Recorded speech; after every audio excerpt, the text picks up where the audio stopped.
అమ్మ మీ పేరు? సువర్ణమ్మ. సువర్ణమ్మ గారు ఇదే నియోజకవర్గం కిందనా మీరు? ఏం లేదు సువర్ణమ్మ గారు, ఒక నెలలో ఎలక్షన్స్ రాబోతున్నాయి.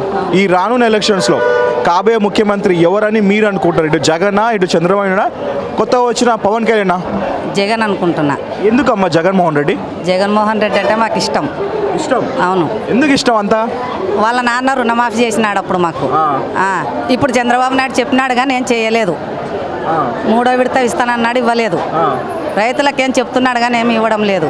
అంటే ఇప్పుడు ఈ 3 నెలల నుంచి పెన్షన్ పెంచినాడు, పసుపు కుంకుమ ఇస్తున్నాడు, బాగానే చేస్తున్నాడు కదా ఈ 3 నెలల నుంచి. జగన్ చెప్పిన మాటల గురించి ఆయన చెప్తున్నాడు. జగన్ ముందే చెప్పినాడు కదా, ఎలక్షన్ ముందు ఇస్తానని చెప్పినాడు ఆయన. అంతకంటే ముందు ఇప్పుడు చెప్తున్నాడు. జగన్ ఇచ్చిన హామీలను ఈయన కాపీ చేస్తున్నాడు. అవును, జగన్ ఇచ్చిన హామీలు ఈయన చేస్తున్నాడు చంద్రబాబు నాయుడు. సో ఈసారి జగనే ముఖ్యమంత్రి? అవును, జగనే ముఖ్యమంత్రి కావాలనుకుంటున్నా. అంతే. చంద్రబాబు నాయుడుకి జగన్కున్న డిఫరెన్సెస్ ఏందమ్మా? మీరు బాగా మాట్లాడుతున్నారు కదా, వీళ్ళ మధ్య వ్యత్యాసం ఏం కనబడుతుంది మీకు? చంద్రబాబు నాయుడు మాటలు చెప్పి ప్రజలు ఆకట్టుకుంటున్నాడు.